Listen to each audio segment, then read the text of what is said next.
ఈ వారం బలవర్తమానంలో నేను తీసుకుపోయే అంశం ధైర్యం అన్న దాని మీద కొన్ని విషయాలు మనం చూసుకొని మనమందున్న బలలో మనం చేయవలసినగా ఉంటాం.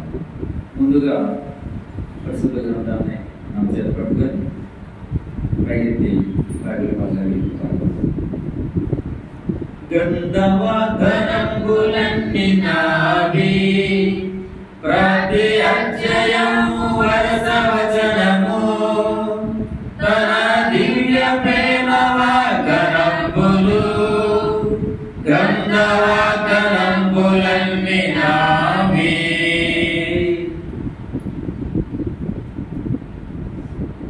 సమయంలో బలవర్తమంలోకి ద్వితీయోపదేశకాండం 20వ అధ్యాయం.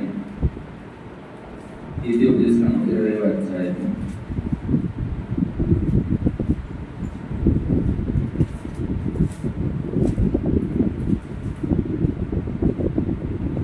అధ్యాయం 3వ వచనం. ఇశ్రాయేలీయులారా వినుడి, నేడు మీరు మీ శత్రువులతో యుద్ధము చేయుటకు సమీపించుచున్నారు. మీ హృదయములు జంకనీయుడి, భయపడకుడి. చాలా మంది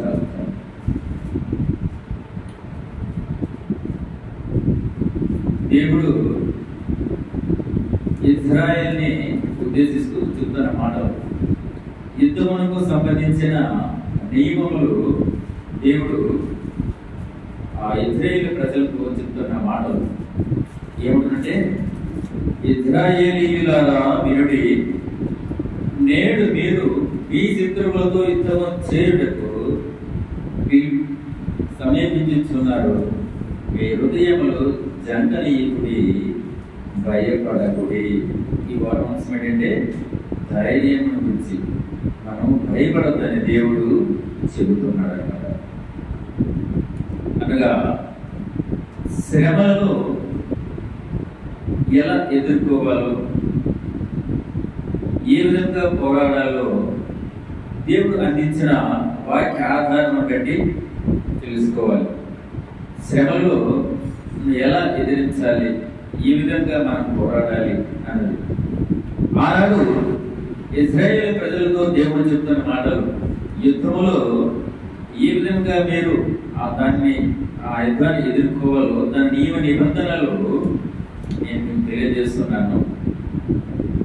అదేవిధంగా ఈనాడు మనం చూసుకున్నట్లయితే అప్పటిలాంటి యుద్ధాలు, గుర్రములు, రథములతో గుర్రములు, ఇంకా మామూలు ఇవి కాదు. కానీ ఇక్కడ యుద్ధం అనగా ఈనాటి పరిస్థితులు బట్టి శ్రమలుగా మనం పరిగణించవచ్చు.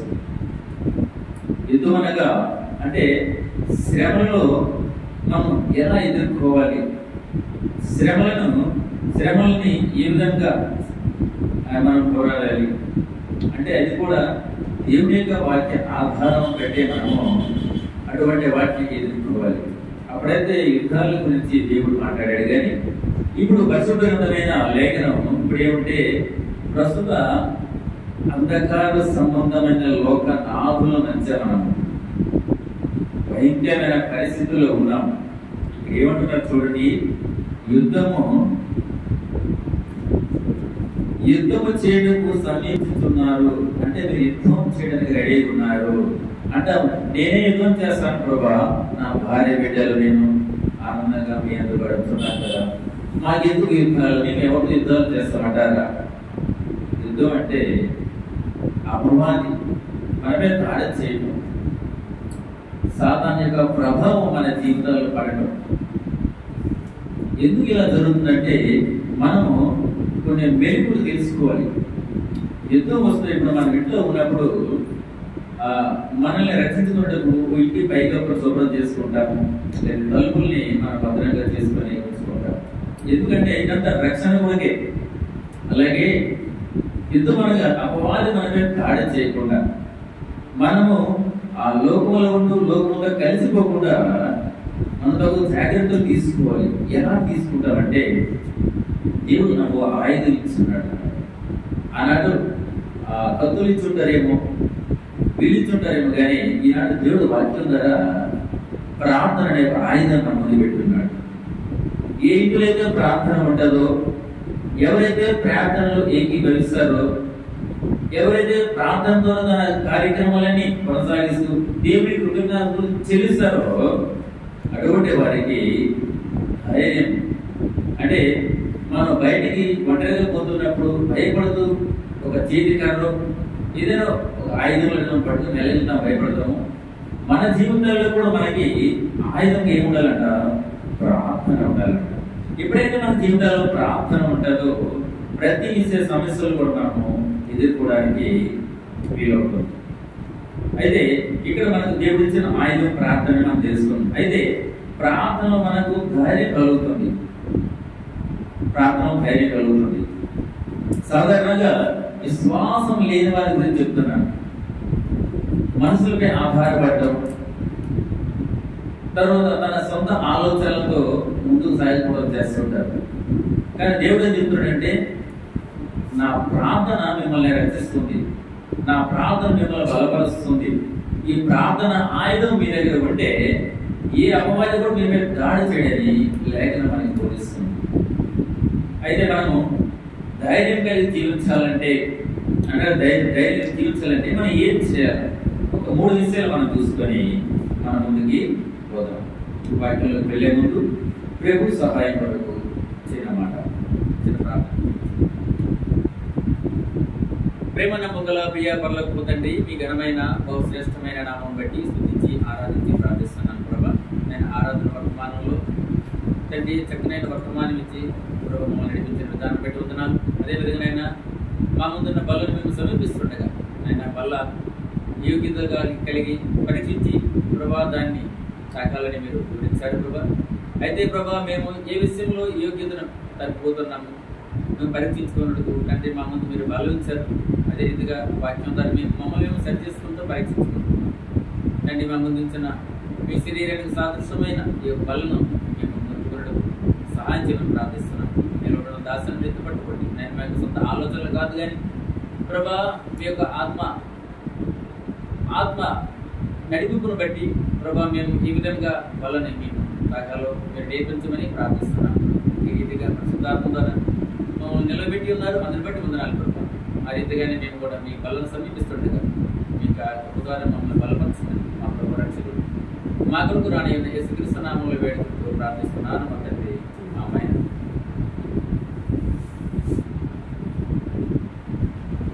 అయితే మన ముందు 3 విషయాలు ఉన్నాయి.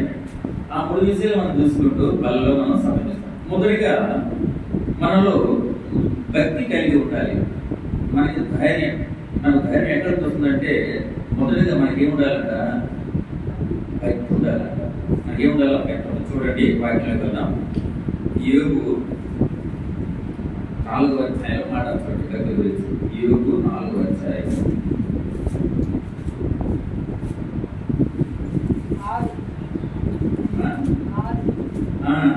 4-6 వచనం చూడండి. నీ భక్తి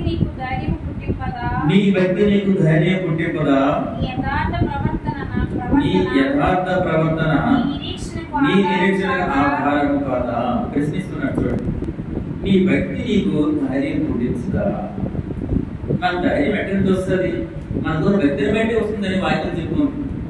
ఎప్పుడైతే మనము భక్తిని కోల్పోతామో, భక్తికి దూరం అవుతామో, భక్తి అనే సహవాసాన్ని మనం చేరుకోలేమో అప్పుడు మనకు భయం, ఏ శత్రువు, ఏ అపవాది మన మీద దాడి చేస్తుందో, అనారోగ్య పరంగా కానీ, ఆర్థిక పరంగా కానీ, అనేక రకమైన ఏ విషయంలో కానీ మన మీద దాడి చేయడానికి కారణం ఏంటంటే మనలో భక్తి లేకపోవడం. ఎప్పుడైతే మనం భక్తి కలిగి ఉంటామో మనము ఆ ధైర్యాన్ని కోల్పోకుండా మనం ఎదిరించే వారిగా ఉంటాం. చూడు ఎంత స్పష్టంగా చెప్తున్నారు అన్నమాట. నీ భక్తి నీకు ధైర్యం పుట్టింపురా అంటే నువ్వు నిజంగా భక్తిపడు అయితే, దేవుని ప్రేమించేవాడు అయితే నీకు ధైర్యం లేదు, ధైర్యం ఉండదా? ఎప్పుడైతే మనం భక్తిని కోల్పోతామో, భక్తి విషయంలో మనం జారిపోతామో అప్పుడు మనలో భయం అనేది పుట్టుకొస్తుంది అన్నమాట.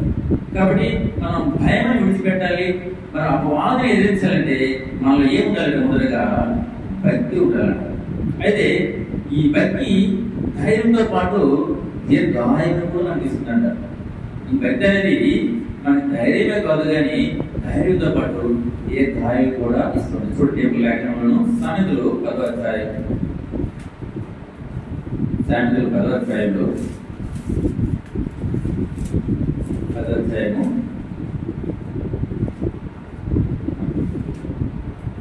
10:27 చూడండి. యెహోవాయందు భయభక్తులు కలిగి ఉండుట దీర్ఘాయువునకు కారణము. అంటే ఇక్కడ ఏమంటే యెహోవాయందు ఎప్పుడైతే మనం భయభక్తులు కలిగి ఉంటామో అప్పుడట అటువంటి భక్తి మనకి దీర్ఘాయువు. అంటే మనము ఆయన ఎన్ని సంవత్సరాలు మనము బ్రతికి ఉండాలో, ఎంతవరకు మనం జీవించి ఉండాలో ఆయన యొక్క ఉద్దేశంపై, ఆయన ఇష్టం పైన, ఆయన చిత్తం పైన ఉంటుంది. అయితే మన యొక్క ఆయుష్ పెరగడానికి లేదా దేవుని యొక్క పనిలో మనము ఉండడానికి కారణం ఏంటంటే భక్తి ఉండాలంట. మొదట భక్తి ఉంటే మనకు ధైర్యం వస్తుంది. అదే భక్తిని బట్టి మనము మన యొక్క ఆయుష్ను కూడా మనము అంటే దేవుడు పొడిగించడానికి కారణం అవుతుంది.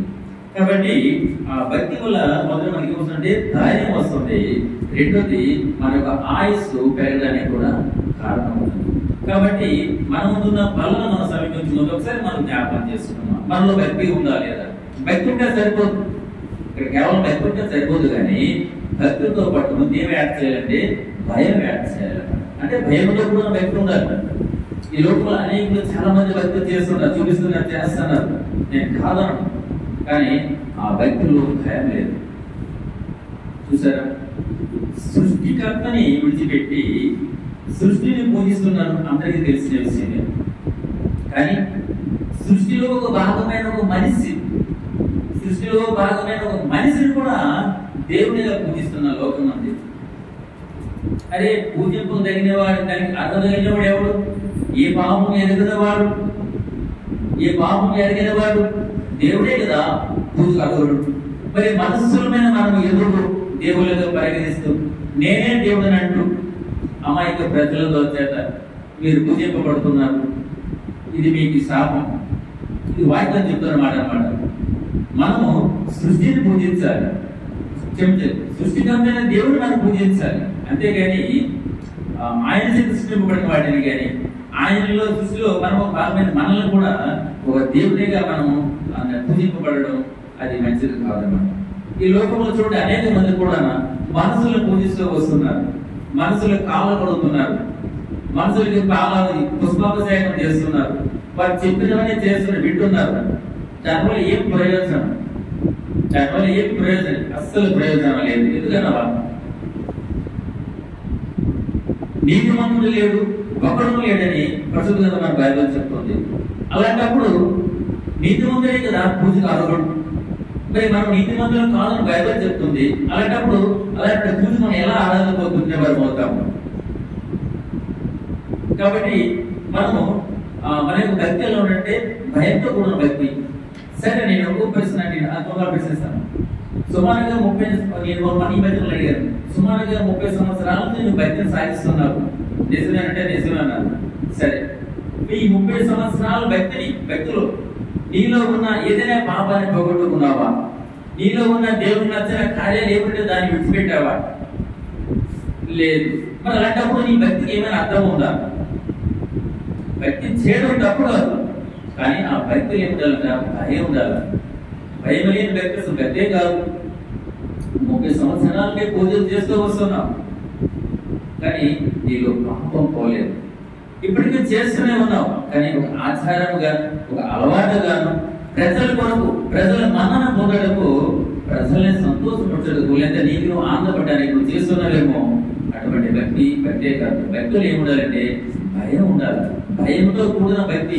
ఎప్పుడైతే భయంతో కూడిన భక్తి నీకు ఉంటుందో ఆ భక్తి నీకు ధైర్యాన్ని పుట్టిస్తుంది. ఆ భక్తి నీకు దీర్ఘాయుస్సు నీకు ఇస్తుంది అన్నమాట. ఇటువంటి భక్తి కదా దేవుడు కోరుకునేది. మనం ధైర్యంగా ఉండాలంటే మనం ఏం చేయాలంటే మనం భయంతో కూడిన భక్తిని మనము కొనసాగించే వారిగా ఉండాలి. ఇది మొదటి అన్నమాట. రెండు మనం చూసుకున్నట్లయితే మనము నిరీక్షణ కలిగి ఉండాలి. మొదటి భక్తి ఉండాలి, రెండోది నిరీక్షణ కలిగి ఉండాలి. నిరీక్షణ అనగా ఎదురు చూడటం, అంటే ఏదైనా జరుగుతుంది అని విశ్వాసం. ఎప్పుడు మనలో విశ్వాసం ఉంటే తప్పగా మన నిరీక్షణ మనం అందించలేము. కాబట్టి నిరీక్షణ ఎవరి కోసం నిరీక్షణ? ఈ లోకంలో ఉన్న వాటిని సంపాదించడం కోసం నిరీక్షణ, లేకపోతే అందరికంటే ఎక్కువ స్థాయిలో ఉండాలని ఆశ కలిగి ఉండడం నిరీక్షణ కాదు. కానీ దేవుని యొక్క రాకడ కొరకు, దేవునితో మనము కూడా పాలి భక్తులుగా ఆయన యొక్క రాజ్యంలో ఉండడం కొరకు మనం నిరీక్షణ కలిగి ఉండాలి. అటువంటి నిరీక్షణ ఎవరిలో ఉండదో ఆ నిరీక్షణ ఎవరికి ధైర్యాన్ని పుట్టిస్తారు, నమ్మకం. ఎవరు నిరీక్షించట్లంటే వాళ్ళ విశ్వాసం ఉన్నవారే.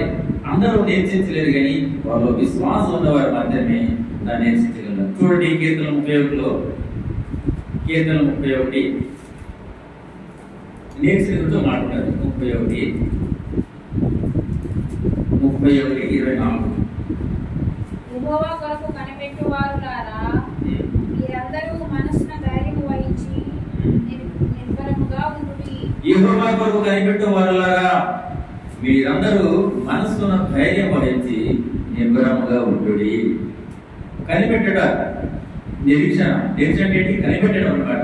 అంటే మీరు దేవుని కొరకు కనిపెట్టేవారుగా, అంటే దేవుని కొరకు నిరీక్షించే వాళ్ళారా, మీరందరూ మనస్సున ధైర్యం వహించి నిర్భయంగా ఉండండి. మీరు దేవుని కొరకు, ఆయన రాకడ కొరకు మీరు కనిపెట్టేవారుగా, అంటే నిరీక్షించేవారుగా ఉన్నారు కాబట్టి మీరు భయపడకండి, ధైర్యంగా ఉండండి. దేవుడు చెప్తూ వస్తున్నాడు. ఎవరికైతే దేవుని యొక్క ఆయన యొక్క చిత్తం కొరకు, ఆయన యొక్క ఉద్దేశాలు నెరవేర్చడం కొరకు, ఆయన యొక్క పనులు మనం ఎప్పుడైతే నిరీక్షణ కలిగి విశ్వాసంతో మనము ఆయన కొరకు మనం ఎదురు చూస్తామో అటువంటి వారిలో ధైర్యం ఉంటుంది అన్నమాట. అటువంటి ధైర్యాన్ని దేవుడు కోరుకుంటుంది.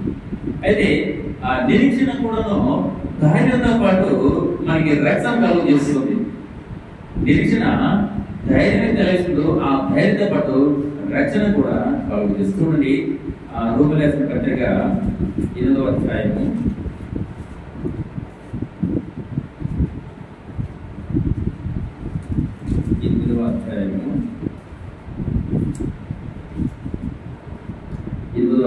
25వ వచనం. మనము చూడని దాని కొరకు నిరీక్షించిన ఎడల ఓపికతో దాని కొరకు కనిపెట్టుదుము. మనము చూడని దాని కొరకు నిరీక్షించిన ఎడల ఓపికతో దాని కొరకు కనిపెట్టడము. దేనికోసం మనం నిరీక్షించాలా? అంటే మనం ఒక వస్తువు మన చేతికి వస్తుంది, లేదా ఒక వ్యక్తి వస్తున్నాడు, దానికోసం మనం నిరీక్షించే పని లేదు. ఎందుకంటే అలాగే వస్తారని తెలుసు కాబట్టి. ఏదైతే మనం చూడలేదు, ఏదైతే మనం ఊహించలేదు, దాని కొరకు మనం నిరీక్షించేవాడిగా ఉండాలి. ఇక్కడ మనం చూడని దాని కొరకు నిరీక్షించిన ఓపికతో దాని కొరకు కనిపెట్టదాము. చాలా మంది అన్నారు, ఏంటి ఇంకా ఇప్పుడు 2వ రాకడలో వస్తాడు, 2వ రాకడలో వస్తాడు, ఎంతవరకు రాలేదంటున్నారు. ఆయన రావడం పెద్ద కష్టమైన పని కాదు, ఈ క్షణమే రాగలడు. ఇంకా అనేకలు చాలా మంది కూడా ఆయన ఎరగలేదు, ఆయన స్వరం వినలేదు, ఆయన యొక్క మాటలు వినడానికి యోగ్యులు. కాబట్టి అనేకులు దాన్ని ఎడగాలని, అందరూ కూడా తన రాజ్యంలో ఉండాలని, అందరినీ రక్షించాలని దేవుడు ఎదురు చూస్తూ వస్తున్నాడు. అంతే తప్పగా తను రావడానికి, ఆయన రావాలంటే ఈ క్షణంలో రాగలడు. అయితే ఒకటి మనకి ఏం ఉండాలంటే ఆయన మనకి నిరీక్ష ఉండాలి. నా యేసు ప్రభు వాడు వస్తాడు, నన్ను తీసుకువెళ్తాడు. ఒకవేళ ముందుకంటే మనం ఆయన యొక్క ప్రభుత్వం ఏం తెలిస్తే దేవుడు ఆయన యొక్క విశ్వాసం బట్టి మనం చేస్తున్న నీతి కార్యములు బట్టి ఆయన మనల్ని లేపేవాడుగా ఉంటాడు. లేదు ఆయన రాకడ వచ్చినట్లయితే తప్పకుండా కూడా ఆయన పట్ల ఎవరైతే విశ్వాసం వచ్చి ఆయన కూడా నిరీక్షణ కలిగి ఉంటారో ధైర్యంతో పాటు వారు కూడా దేవునితో ఎత్తపడతారన్నమాట. కాబట్టి మొదటి భక్తి ఉండాలని కోరుకుంటే, రెండోది ఏమంటే మనలో నిరీక్షణ కలిగి ఉండాలన్నమాట. అదేవిధంగా 24-25 కూడా చూసారు సార్. 24-25 కూడా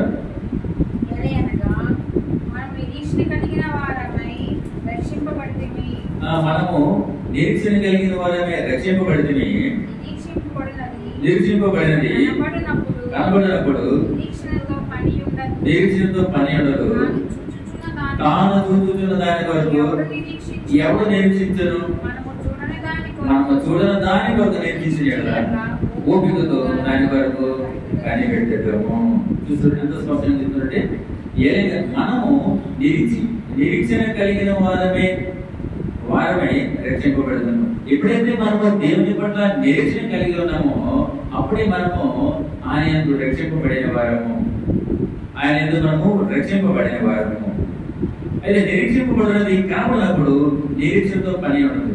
అంటే ఏదైతే మనం దేని కొరకు నిరీక్షిస్తున్నామో అది కనబడినప్పుడు దానితో నిరీక్షణ పని కూడా లేదు. అయితే తాను చూచుతున్న దాని కొరకు ఎవరు నిరీక్షించరు. కానీ అదేమిటి?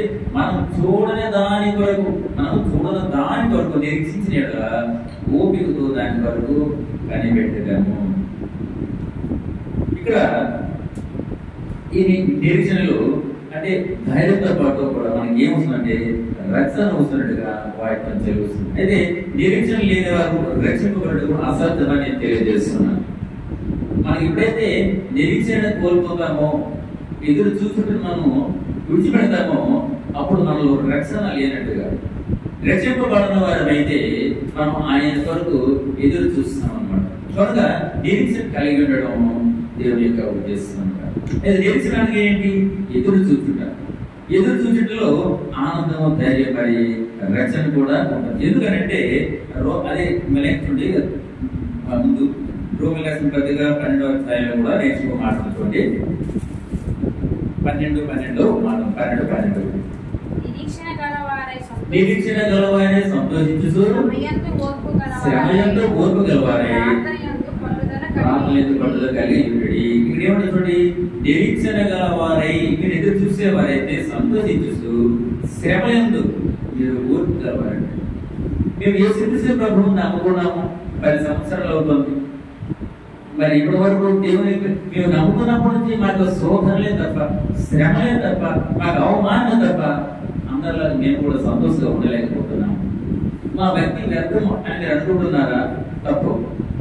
నిజంగా ఆయన విశ్వసించిన వారైతే నిరీక్షణ కలిగి ఉంటారు. నిరీక్షణ కలిగిన వారైతే మీరు రక్షణలో ఉన్నట్టుగా దాని భావం అన్నమాట. నిజంగా మీరు రక్షణలో ఉన్నారా?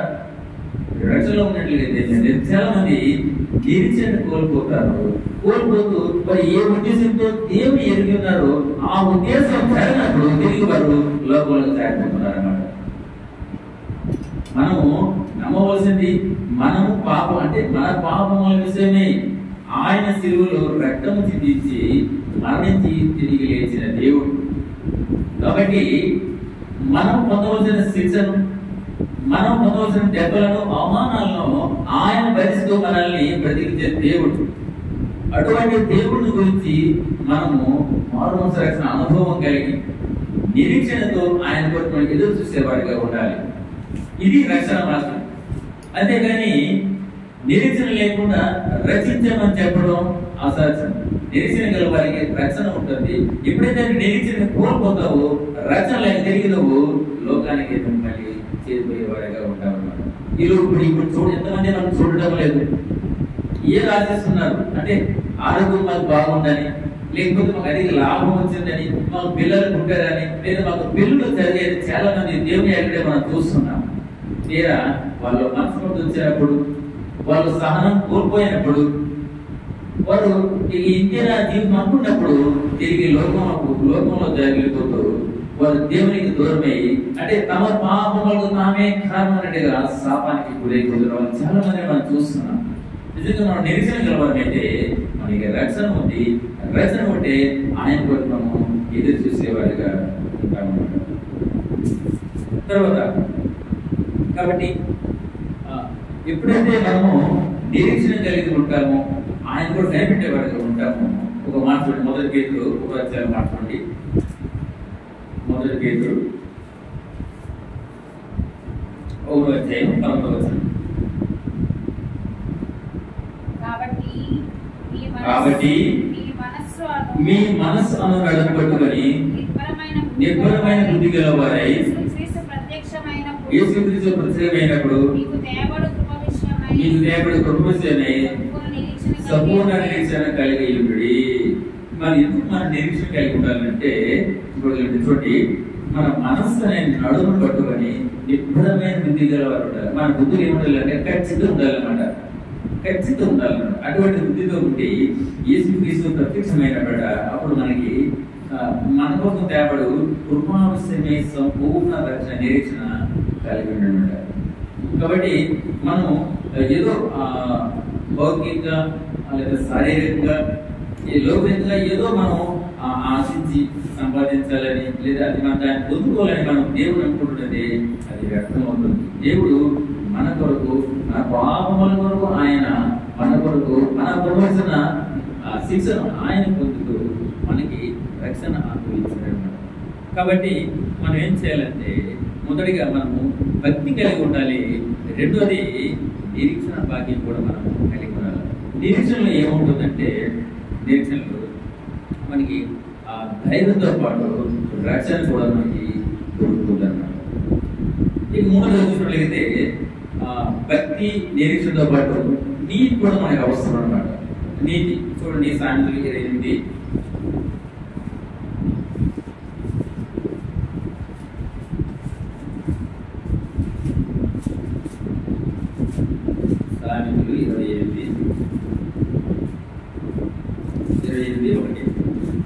నీతిని గురించి ఎవడను తరుముకుండానే దుష్టుడు పారిపోవును, నీతిమంతులు సింహం వలె ధైర్యంగా ఉంటారు. ఎవడును తరుముకుండానే దుష్టుడు పారిపోను. మన ఎదురుగా ఒక దుష్టుడు వస్తుంది, లేదా ఒక అపవాదం వచ్చింది, శ్రమలు వచ్చాయి, కానీ మనం టచ్ చేయకుండానే, మనం చెప్పకుండానే, మనం ఏమనుకుంటేనే ఆ దుష్టుడు మనకు పారిపోతున్నట్టు అర్థం ఏంటంటే మనలో ధైర్యం ఉంది. ఆ ధైర్యం ఎక్కడ వస్తుందంటే మనలో ఎప్పుడైతే నీతి ఉంటుందో, నీతిని మనం కాపాడుకుంటామో ఆ నీతి కారణంగా మనలో ధైర్యం వస్తుంది. ఇంకా నీతిమంతుడు సింహం గలవాడు. చూడండి కనుక రాసింది, నీతిమంతులు సింహం వలె ధైర్యంగా ఉంటారు. ధైర్యంగా ఎవరు ఉంటారు అంటే సింహం, ఆ బలమైన సింహం ధైర్యంగా ఉంటుంది. అటువంటి ధైర్యం మనలో ఉండాలంటే, అటువంటి ధైర్యం మనం కాగలంటే మనం ఏం చేయాలంటే మనము నీతిని సంపాదించాలి, నీతి కొరకు బ్రతకాలి, నీతిగా బ్రతకాలి. మొదటి భక్తి కావాలి, రెండోది నిరీక్షణ ఉండాలి, మూడోది ఏం ఉండాలంటే నీతి. ఎప్పుడైతే ఈ మూడుని మనం సంపాదిస్తామో అప్పుడు మనము దేవుని చేరుకుంటాము, ధైర్యం కలిగి అనుకుంటాము. చూడండి, నీతి మంతులు సింహబలి అంటారు కదా, ఇక్కడ నీతి అనగా ఆయుధం అన్నమాట. అక్కడ మనకు ఆయుధము భక్తి, మన ప్రార్థన చెప్పుకున్నాము, అంతేకాదు కానీ నీతి అనగా మనము అది ఒక ఆయుధం అన్నమాట. చూడండి, 2 కొరింథీయులు 6వ అధ్యాయంలో, 2 కొరింథీయులు 6వ అధ్యాయం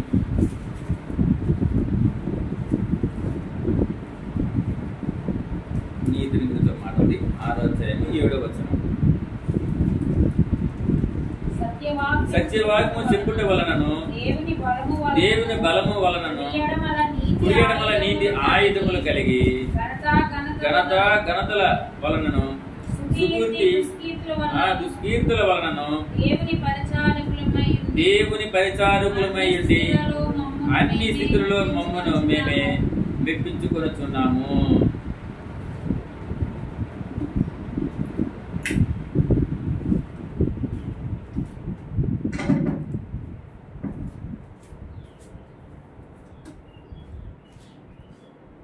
సత్యవాక్యము చెప్పుట వలనను దేవుని బలము వలనను కుడి ఎడమల నీతి ఆయుధముల కలిగి. సత్యవాక్యం చెప్పాలండి. దేవుని వాక్యం ద్వారా మేము బోధిస్తున్నామని చెప్తూ ఆ వాక్యాన్ని పక్కన పెట్టి తన సొంత మాటలని, సొంత ఉద్దేశాలని అమాయకులైన విశ్వాసులు పెట్టి అనేకులు దేవుని యొక్క చేరుకునే స్థితిలో కూడా ఉన్నారు. ఇక్కడ ఏముంటే సత్యవాక్యం బోధించాల. ఎవరైతే సత్యవాక్యం చెప్పిన బోధిస్తారో వారు దేవుని బలము వలనను కుడి ఎడమల నీతి ఆయుధముల కలిగి. ఎప్పుడైతే సత్యవాక్యాన్ని మనం అనుసరిస్తామో మనలో ధైర్యం, బలం ఉంటుంది. అప్పుడు కుడి ఎడమలు కూడా ఆ యొక్క దేవుని యొక్క ఆసక్తి మనతో ఉంటూ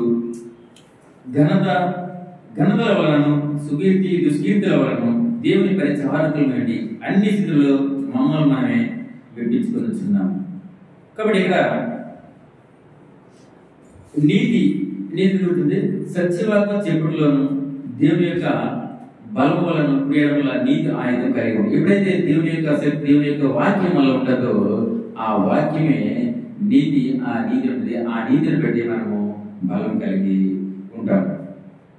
కనుక శ్రమలో అపవాదన జయించుటకు ఇంకా దేవుడిచ్చిన ఆయుధం అనగా ఒకటి దేవుడిచ్చిన ఆయుధం, ఒకటి భక్తి, 2 నిరీక్షణ, 3 నీతి.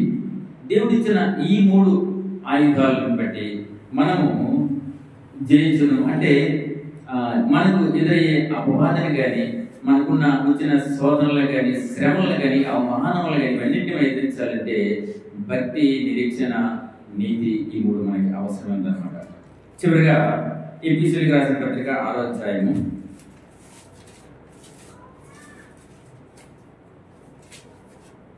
ఎఫెసీయులకు రాసిన పత్రిక 6వ అధ్యాయము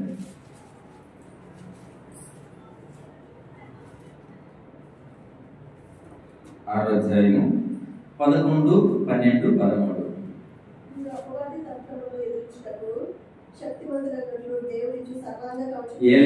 మనము అమ్మ 11 మీరు అపవాది తంత్రములను ఎదురించుటకు శక్తివంతులగునట్లు దేవుడితో సర్వాంగ కవచమును ధరించుకోండి. జయగా మనము పోరాడినది శరీరంతో కాదు గాని ప్రధానులతోనూ అధికారులతోనూ ప్రస్తుత అంధకార సంబంధాలకు లోకనాథులతోనూ ఆకాశ మండలమందున్న దురాత్మల సమూహములతో పోరాడుతున్నాము. అందుచేతను మీరు ఆపత్తినమందు వారిని ఎదిరించుటకు సమస్యను నెరవేర్చిన వారే నిలువబడుటకు శక్తిమంతులకున్నట్లు దేవుడిచ్చు సర్వాంగ కవచము ధరించుకోండి. దేవుడిచ్చు సర్వాంగ కవచం ఏంటంటే ఈ వాక్యంలో మనము ఆయన మనకి సర్వ కవచం మొదటి ఆయన ఏంటంటే మొదటిది భక్తి, 2ది నిరీక్షణ, 3ది నీతి. ఇవే సర్వాంగ కవచాలు. ఇవి ఎప్పుడైతే మనం ధరించుకుంటామో ఇక్కడ చూడండి 6, 11 అంటే 12 మనము పోరాడినది శరీరులతో కాదు కానీ ప్రధానులతోనూ అధికారులతోనూ ప్రస్తుత అంధకార సంబంధాలతో లోకనాథులతోనూ మరి ఎవరితో పోరాడుతున్నామంటే మనం పడుతున్నామంటే ప్రధానులతోనూ అధికారులతోనూ ప్రస్తుత అంధకార సంబంధ లోకనాథులతోనూ వారు చెప్పిందే వినాలి, వారు చెప్పిందే చేయాలి. దేవుని వాక్యం వారికి అవసరం లేదు, దేవుడు అవసరం లేదు, వారు చెప్పిందే వినాలి. దానికి వ్యతిరేకంగా మనం మాట్లాడితే మనకి శిక్ష.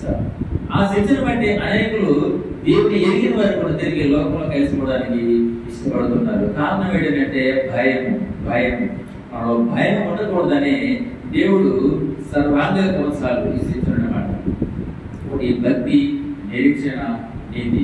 ఇవి ఎప్పుడైతే మనలో ఉంటాయో మనం ధైర్యంగాను మనము దేవుని కొరకు కనిపెట్టేవారిగా ఉంటామని వాక్యం చదివిస్తుంది. అంతేకాదు ఆకాశ మండలమందున దురాత్మల సమూహములతో పోరాడుతున్నాము.